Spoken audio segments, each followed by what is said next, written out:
Hello guys, welcome back to my channel. So finally मी आता उठलेली आणि 2-3 दिवस झाले जरा मला बरंच नव्हतं, त्याच्यामुळं मी ब्लॉग्स बनवू शकत नव्हते. दम लागला आहे मला, कारण मी आता खाली जाऊन सामान घेऊन आले आणि घरात खूप जास्त राडा पडलेला आहे. तर फटाफट मी आता रूम आवरते. बघू शकता केवढा राडा पडलेला आहे. पॅकिंग केलेले कपडे वगैरे सगळं तसंच आहे. किचनमध्ये पण खूप जास्त राडा आहे. भांडी वगैरे धुवायच्यात, खूप जास्त राडा आहे कारण मी खूप 4-5 दिवसानंतर रूमवर आली आहे, त्याच्यामुळे खूप जास्त राडा झालेला आहे.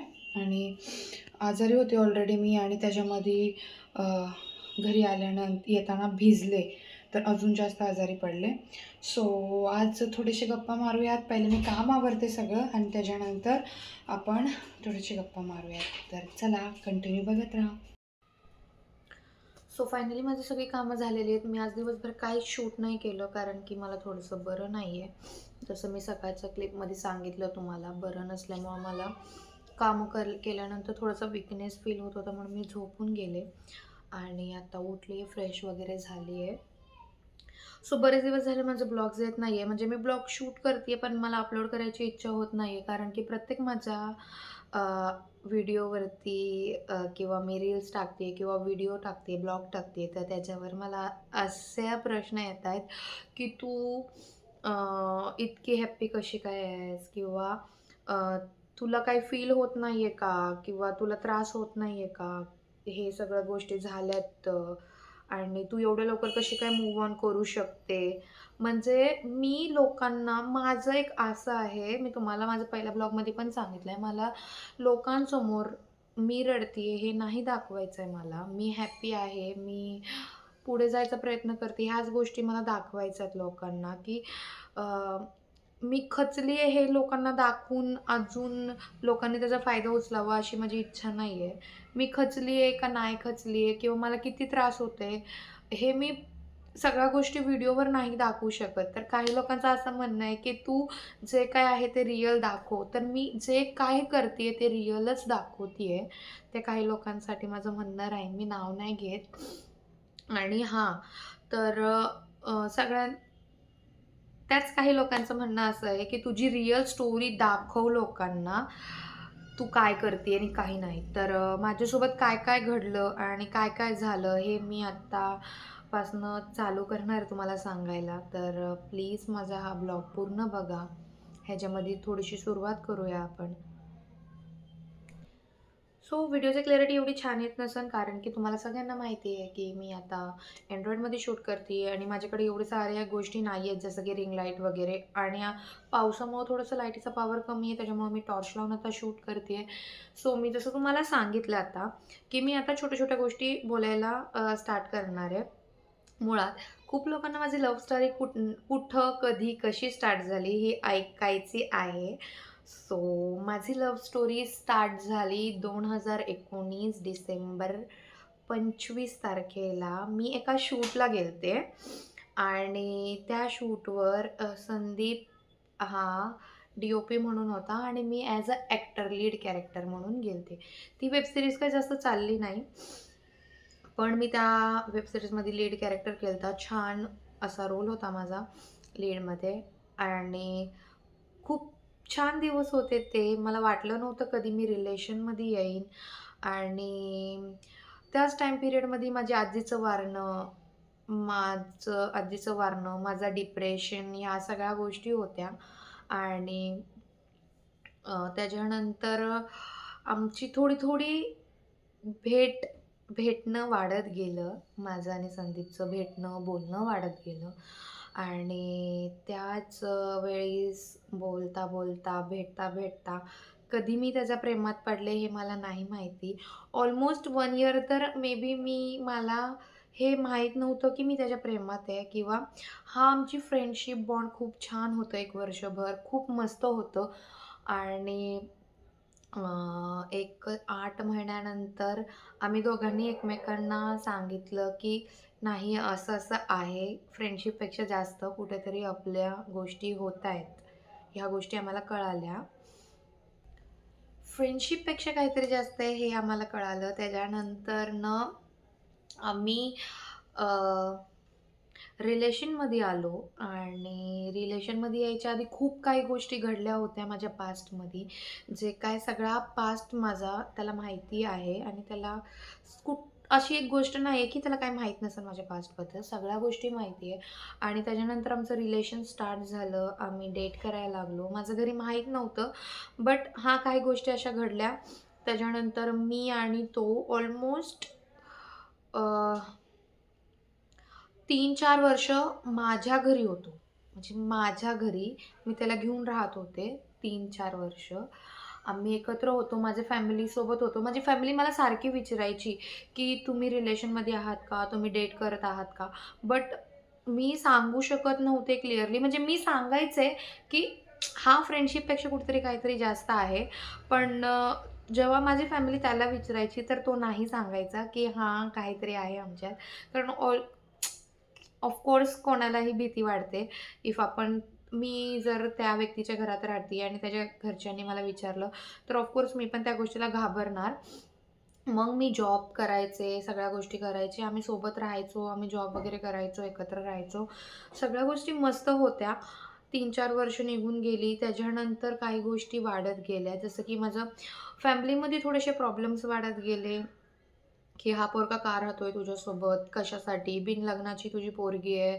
तुम्हाला माहिती आहे की टिपिकल फॅमिलीमध्ये सगळ्या गोष्टी होणं, बोलणं साहजिक आहे. समाज नाव ठेवणं की एखाद्या पोराला घेऊन ही घरात राहते वगैरे, वगैरे. या गोष्टी व्हायला लागल्या. त्याच्यानंतर मी त्याला लग्नासाठी बोलायला लागले, तर तो नाही म्हणत होता लग्नासाठी. मग मी लग्नासाठी त्याला फोर्स करायला लागले, की आपण एक काम करूया, घरी सांगूया आणि लग्न करूया.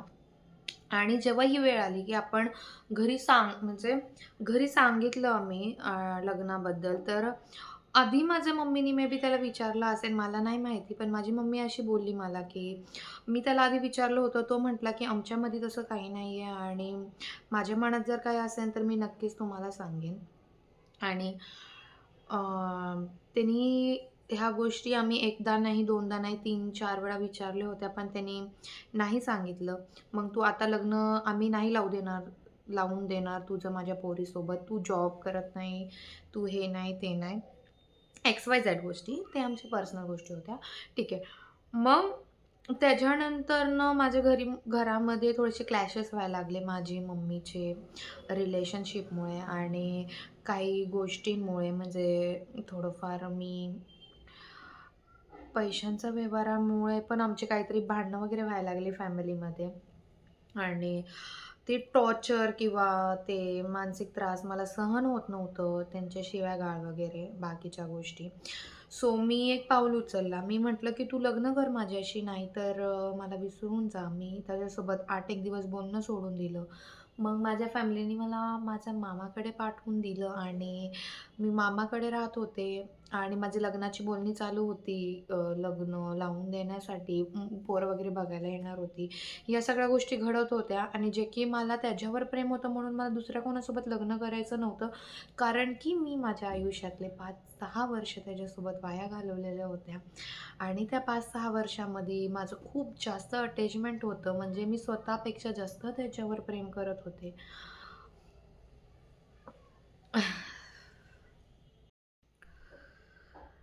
मी रडणार नाहीये. तर आपला हा व्हिडिओ खूप जास्त मोठं होईल. मे बी मी 2 पार्टमध्ये करीन. आता थोडंसं सांगेन आणि नंतर उद्या थोडंसं सांगेन. सो मी एखाद्या व्यक्तीवर आपण जर 5-6 वर्ष प्रेम करतोय, 6-7 वर्ष आणि त्याच्यानंतर दुसऱ्या कुठल्या व्यक्तीचं होण्याचा विचार आपण नाही करू शकत, मला असं वाटतं.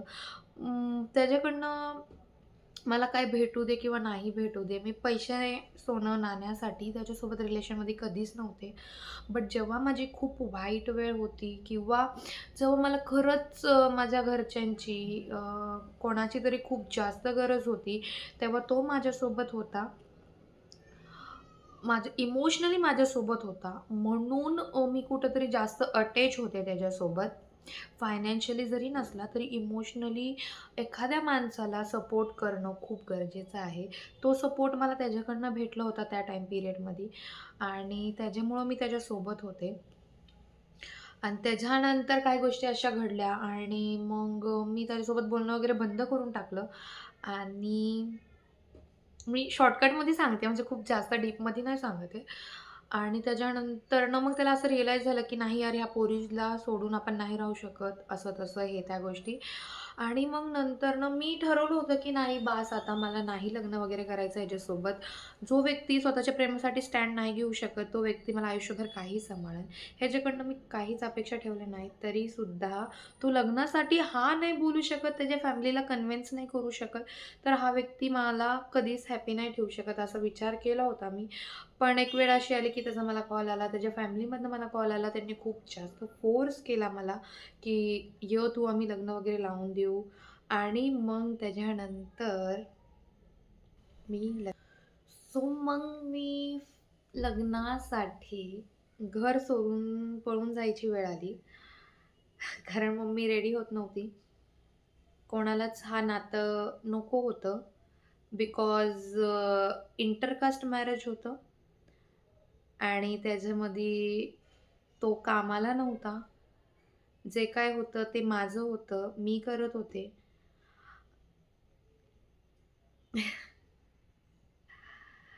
पण मी केलेलं प्रेम खरं होतं. मला पैसे, सोनं, नाणं काही नको होतं. मला फक्त पासून मी एका गोष्टीसाठी खूप जास्त तरसलेली आहे, ते म्हणजे प्रेम. पैसे तर मी कमवू शकते, कुठलीही बाई कशीही कमवू शकते हे तुम्हाला माहिती आहे. रोडवर थांबणारे किन्नरसुद्धा पैसे कमवतात. रोडवर राहणारे भिकारीसुद्धा पैसे कमवतात. आणि कष्ट करणारे तर कमवतातच आणि कष्ट करायची लाज नाही आहे मला. मी काहीही काम करून कमवू शकते. मी भरपूर कष्ट केलेले आहेत. तर पैसे बघत नव्हते मी. मला फक्त भेटणारं प्रेम मला इम्पॉर्टंट होतं. कारण लहानपणीपासून मी त्या प्रेमासाठी तरसले होते. आजी होती तोपर्यंत सगळ्या गोष्टी ठीक होत्या. आजीकडनं मला भरपूर प्रेम भेटलं. माझ्या आईचं, बापाचं, भावाचं, बहिणीचं, म्हणजे कुठल्या गोष्टीची कमी नव्हती मला. माझ्या आजी होती तोपर्यंत. आणि त्यानंतर जेव्हा माझी आजी माझ्या आयुष्यातनं गेली, माझं आयुष्य खूप जास्त कठीण होऊन गेलं, की रडायचं नाही मला. मला नाही वाटत मी कंटिन्यू करू शकते. सॉरी.